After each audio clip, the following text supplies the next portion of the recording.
राधा वल्लभ श्री हरिवंश, राधा वल्लभ श्री हरिवंश, हरिवंश हरिवंश। जय जय राधा वल्लभ गुरु हरिवंश, गुरु वृंदावन गुरु बन चंद्र। जय जय राधा वल्लभ गुरु हरिवंश, गुरु वृंदावन गुरु बन चंद्र। ओम श्री परमात्मने नमः। श्री गणेशाय नमः। मनन करने योग्य विशेष महत्व का भजन वो है जिनमें ये 6 बातें होती हैं। जिस मंत्र या नाम जप हो उसके अर्थ को भी समझते जाना। भजन से मन में किसी प्रकार की भी लौकिक पारलौकिक कामना न रखना। मंत्र जप के या भजन के समय बार बार शरीर का पुलकित होना, मन में आनंद का उत्पन्न होना। आनंद न हो तो आनंद का संकल्प या भावना करनी चाहिए।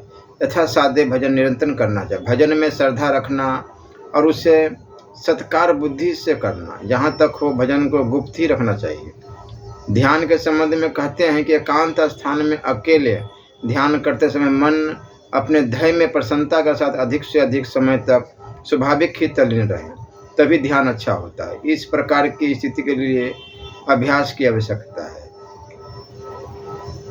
श्वास जप, अर्थ सहित जप, भगवान के प्रेम ज्ञान भक्ति और वैराग्य संबंधी बातें पढ़नी सुननी चाहिए। एकांत में ध्यान के समय किसी भी सांसारिक विषय की ओर मन को नहीं जाने देना चाहिए। उस समय तो एकमात्र ध्येय का ही लक्ष्य रखना चाहिए।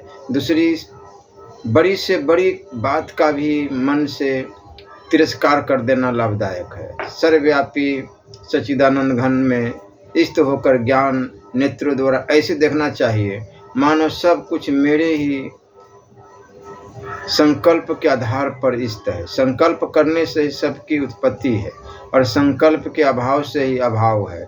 यूँ समझकर फिर संकल्प भी छोड़ देना चाहिए। संकल्प त्याग के बाद जो कुछ बचा रहता है वही अमृत है, वही सत्य है, वही आनंद घन है। इस प्रकार अनित्य ध्यान का तीव्र अभ्यास एकांत में करना चाहिए। साधकों के लिए आवश्यक बातें हैं। रुपये की कामना से संसार का काम करने पर मन संसार में रम जाता है। इसलिए संसार के काम बड़ी ही सावधानी से केवल भगवत प्राप्ति के उद्देश्य से करनी चाहिए। संसार के पदार्थों और सांसारिक विषयी मनुष्य का संग जहाँ तक हो कम करना चाहिए। सांसारिक विषयों की बातें भी यथासाध्य कम ही करनी चाहिए।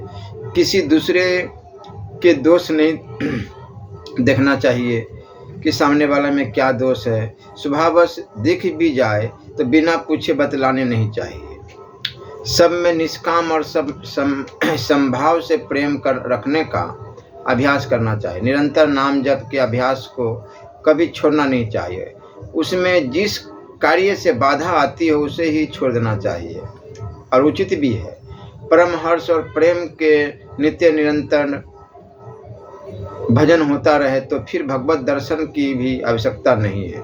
भजन का प्रेम ऐसा बढ़ जाना चाहिए कि जिसमें शरीर का भी ज्ञान न रहे, भगवान स्वयं पधार कर चेत करावे तो भी तुच्छन की भांति प्रेम समाधि न टूटे। इन सब साधनों की शीघ्र सिद्धि के लिए इंद्रियों का संयम करके तत्परता से अभ्यास करना चाहिए। इसके लिए किसी बात की भी परवाह न करनी चाहिए, शरीर की भी नहीं। शरीर में अहंकार होने से ही शरीर के निर्वाह की चिंता होती है। अतः यथा साध्य शरीर रूपी जेल में जान बुझकर कभी प्रवेश नहीं करना चाहिए। सत्संग की बातें सुनने से जो असर होता है वह 5 मिनट के कुसंग से में कम हो जाता है अथवा खत्म ही हो जाता है। इसलिए कुसंग से हमेशा बचने का प्रयास करना चाहिए, क्योंकि कुसंग पाते ही पूर्व के कुविचार जग उठते हैं। इसलिए कुसंग का सर्वथा त्याग करें। बुरे कर्म करने वालों की दुर्गति होने में तो आश्चर्य ही क्या है। बुरे कर्म करने वालों का जो चिंतन करते हैं उनकी भी हानि होती है। बेविचारी को याद करने से काम की जागृति होती है। भगवान का भजन गुप्त रूप से करना चाहिए, नहीं तो कपूर की भांति, जैसे कपूर उड़ जाता है, आप कहीं भी रखेंगे तो आस्ते आस्ते स्वयं ही वो उड़ जाता है। इसी प्रकार से उसे बचनी चाहिए।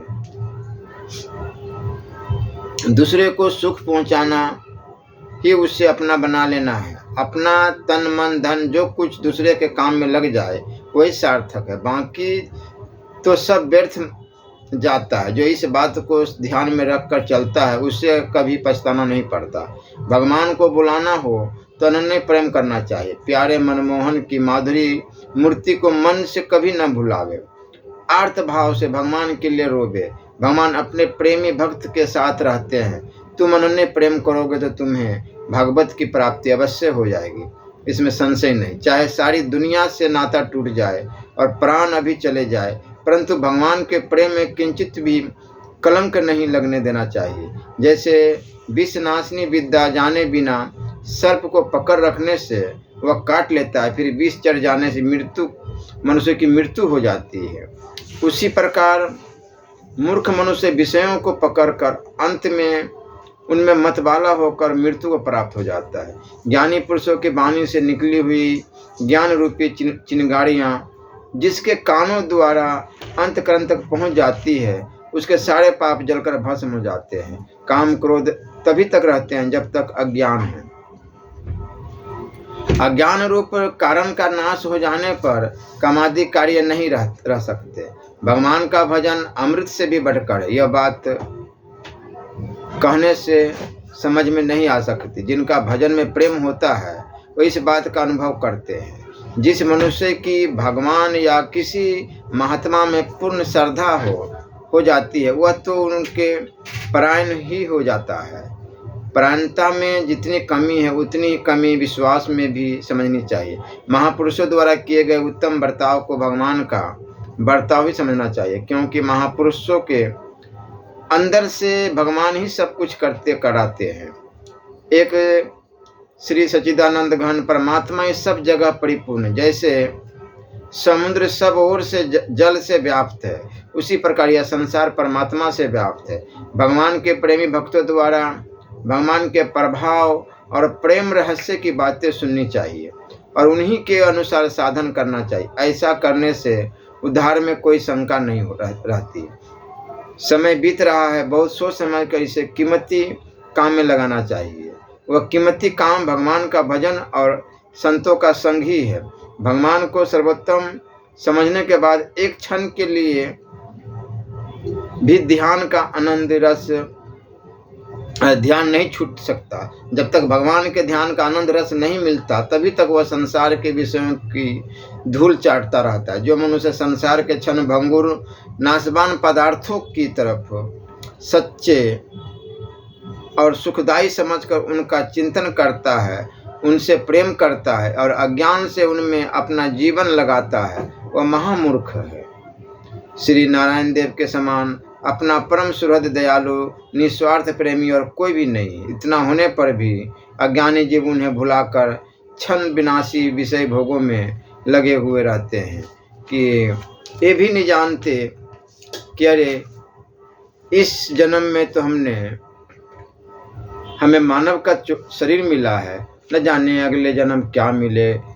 पशु में जाना पड़े, कीटों में जाना पड़े, पक्षियों में जाना पड़े, क्या क्या योनियां मिलती है। इसलिए इस शरीर से केवल भगवत प्राप्ति का ही उद्देश्य ध्येय होना चाहिए कि हमें भगवत प्राप्ति करना है।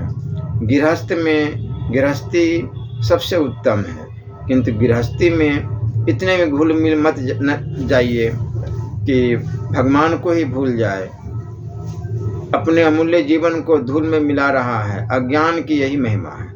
मान बड़ाई, स्वाद, शौकीनी, सुख, भोग, आलस्य, प्रमाद सबको छोड़कर सिर्फ परमात्मा के शरण होना चाहिए। भगवान की शरणागति बिना कल्याण होना कठिन है।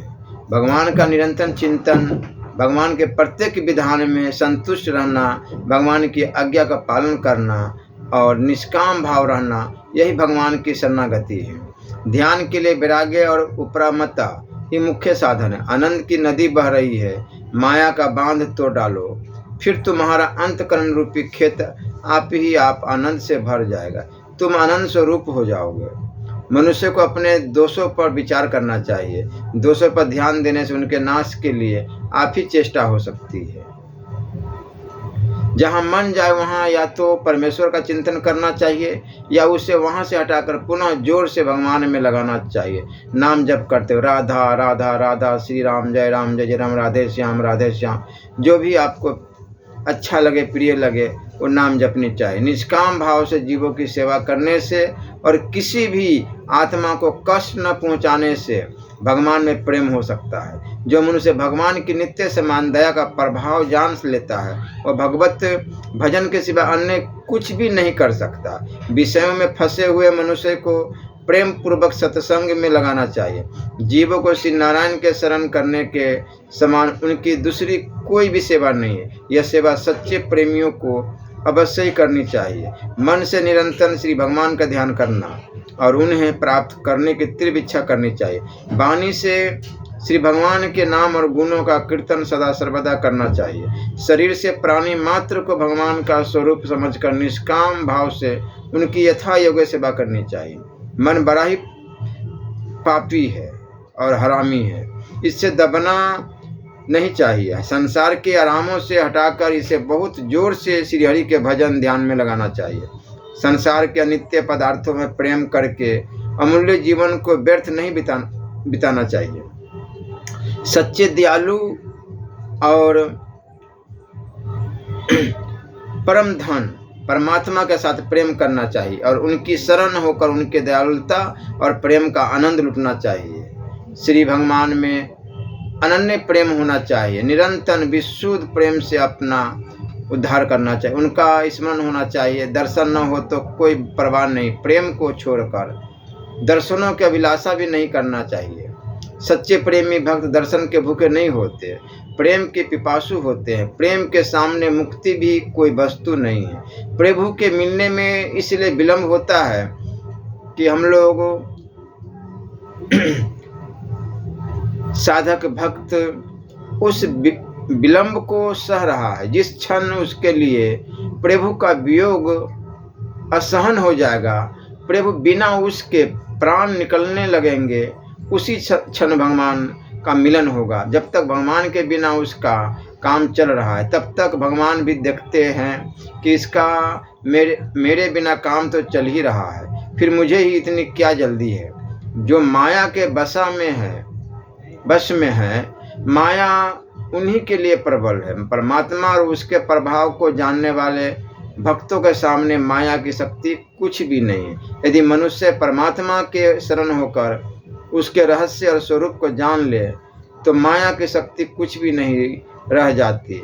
जीव परमात्मा का सनातन अंश है, अपनी शक्ति को भूल रहा है, इसी से उससे माया प्रबल प्रतीत होती है। यदि भगवत कृपा से अपनी शक्ति को जागृत कर ले तो माया की शक्ति सहज ही परास्त हो जाएगा। गुणातीत की वास्तविक स्थिति को दूसरा कोई भी नहीं जान सकता, वह स्वयं संवेद अवस्था है। परंतु जो अपने में ज्ञानी के लक्षण है ही नहीं, इस बात की परीक्षा करता है, उसे ज्ञानी नहीं समझना चाहिए, क्योंकि लक्षणों के खोजने से उसकी स्थिति शरीर में सिद्ध होती है। ज्ञानी की सत्ता भ्रम से भिन्न नहीं है। फिर खोजने वाला कौन है? जो द्रव्य परोपकार यानी लोक सेवा में खर्च किया जाता है, वह इस लोक और परलोक में सुख देने वाला होता है। यदि निष्काम भाव से खर्च किया जाए तो वही मुक्तिदायक बन जाता है। यह बात युक्ति और शास्त्र दोनों ही प्रमाणों से सिद्ध है। श्री भगवान के नाम जप से मन की स्फुरनाएं रुकती है, पापों का नाश होता है, मनुष्य गिरने से बचता है, उसे शांति मिलती है। नाम जप ईश्वर प्राप्ति में सर्वश्रेष्ठ साधन है। यज्ञ दान तप सेवा आदि कुछ भी न बन सके तो केवल नाम जप से ही भगवान की स्मृति रह सकती है। नाम जप महिमा सर्वशास्त्र सम्मत है और युक्ति तथा अनुभव से सिद्ध है। इसलिए निरंतर निष्काम भाव से नाम जप की चेष्टा हर समय राधा राधा राधा राधा राधा राधा राधा राधा जपनी चाहिए। युग के प्रभाव व जड़ भोगमय सभ्यता के विस्तार से आज जगत में धर्म के संबंध में बड़ी ही कुरुचि हो रही है। जहाँ प्राणों को न्यौछावर करके भी धर्म का पालन कर्तव्य समझा जाता था, वहाँ आज धर्म को ही प्राण विघातक शत्रु मानकर उसके विनाश की चेष्टा हो रही है। धर्म क्या वस्तु है, इसको जानने का प्रयास कुछ भी न कर आज उल्टे धर्म का नाम निशान मिटाने में ही बहादुरी समझी जाती है। और आवेश में आए हुए धर्म ज्ञान सुनने मनुष्य उच्च संकल्पता रूप स्वतंत्रता के उन्माद से ग्रस्त होकर ईश्वर और धर्म का अस्तित्व नाश करने पर तुले हुए हैं और डंडे की चोट ईश्वर और धर्म को अपराधी ठहरा कर पुकार रहे हैं कि इस धर्म और ईश्वर ने ही जगत का सत्यानाश कर दिया। धर्म और ईश्वर के कारण ही संसार में गरीबों और दुर्बलों पर अत्याचार हुए हैं और हो रहे हैं। धर्म और ईश्वर की गुलामी ने मनुष्य को गुलाम बनने का आदी बना दिया और इस धर्म और ईश्वर की मान्यता से ही भोले भाले लोग लूटे गए और लूटे जा रहे हैं। इसमें कोई संदेह नहीं कि स्वार्थी, काम भोग लोलुप, दंभिक, पाखंडी लोगों ने कामनी कांचर और मान बड़ाई की कामना से काम, क्रोध और लोभ के बस होकर धर्म के नाम पर अनाचार किए और कर रहे हैं। यह भी सत्य है कि ईश्वर के पूजक कहलाने वाले पुजारी और याजकों को में भी अनेकों पाखंडी दुराचारियों ने लोगों के ठगने के लिए नए नए स्वांग बनाए और आज भी ऐसे लोगों की कमी नहीं है। मान बड़ाई, प्रतिष्ठा और धन के मद में अंधे हुए स्वार्थपरायण, धर्म ज्ञान रहित, विषयालोलुप मनुष्य अवश्य ही बेचारे गरीब, दुखी, किसान, मजदूर, ग्रामीण, भोले भाले लोगों से पशुओं की भांति काम लेते हैं, उन पर अत्याचार करते हैं और उनका हक मारते हैं। परंतु इससे यह सिद्ध नहीं होता कि यह धर्म और ईश्वर का दोष है या इसलिए धर्म और ईश्वर को नहीं मानना चाहिए, बल्कि यूँ कहना चाहिए कि लोगों में धर्म बुद्धि और ईश्वर में आस्था न रहने से ही यह पाखंड और अनाचार दिन प्रतिदिन फैला जा रहा है। यदि वास्तव में लोगों की धर्म में प्रवृत्ति और सर्वव्यापी, सर्वदर्शी, न्यायकारी, बस दयालु ईश्वर की सत्ता में विश्वास होता तो इस प्रकार का अनाचार कदापि नहीं फैलता। अनाचार, अत्याचार, पाखंड और गरीबों के उत्पीड़न में यह धर्म का ह्रास ही प्रधान कारण। आज तीर्थों में जो काम और लोभ के बस हुए कुछ दाम्भिक पुरुष किसी प्रकार से प्रविष्ट होकर श्रद्धावान यात्रियों की श्रद्धा से अनुचित लाभ उठा रहे हैं, अथवा आज हो काम भोग परायण नीच वृत्ति के मनुष्य भक्ति के उत्तम चिन्हों को धारण कर धन और स्त्रियों के सती तत्व का हरण कर रहे हैं, वो अवश्य ही महान अपराधी है। धर्म के स्थानों को दूषित करने वाले, काम और लोभ बस जनता को ठगने वाले, अपने कुकर्मों और दुराचारों से धर्मात्मा, साधु, संत और भक्तों के नाम पर कलंक लगाने वाले इन नर पिशाचों की जितनी निंदा की जाए थोड़ी है।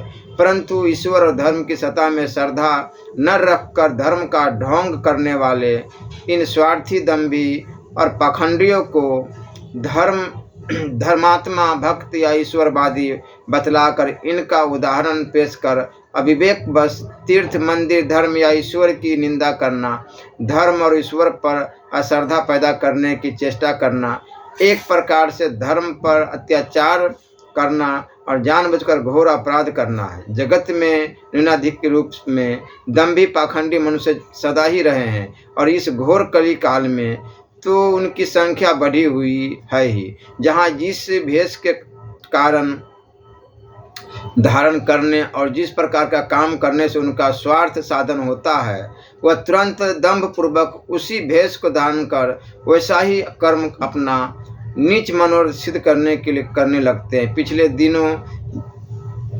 खादी का बहुत अधिक आदर था, तब यह देखा गया था कि कितने ही मनुष्य स्वार्थ साधन के लिए कि खादी में श्रद्धा न रखने पर भी खादी पहनने लगे थे, परंतु इससे खादी बदनाम नहीं की जा सकती। आज भी यदि सच्चे देश सेवकों में कोई देशद्रोही ही मिल जाए और देश सेवक का बाना पहनकर देश का हित करने लगे तो इससे न तो ही न्यायत कोई अभियोग लग सकता है, यही न्याय ईश्वर से लोगों का कुछ दृश्य सा हो गया है। न्याय का न्याय विचार छोड़कर किसी भी बहाने धर्म की और ईश्वर की व्यर्थ निंदा करना ही कुछ लोगों ने अपना कर्तव्य सा मान लिया है। यही आज के समय में मनुष्य का पतन और कष्टों से बचना असंभव हो चुका है। खेद की बात है कि धर्मपरायण भारत की आर्य जाति में उत्पन्न पुरुषों में भी आज ऐसे लोग हो गए हैं। इसका एक बड़ा कारण है भोगमय पाश्चात्य संस्कृति से प्रभावान्वित आजकल की दूषित धर्महीन शिक्षा। बचपन से लड़कियों को ऐसी शिक्षा दी जाती है जिसमें धर्म का ज्ञान तो होता ही नहीं, पर उल्टी धीरे धीरे धर्म में अरुचि बढ़ने लगती है। यही कारण है कि जिनके पितामह संस्कृत के बहुत सच्चे विधान और धर्म के ज्ञाता और धर्म पथ पर ढूंढता से आरूढ़ थे, आज उन्हीं के पुत्र पुत्रों को यह पता नहीं है कि ऋषि सेवित सनातन धर्म की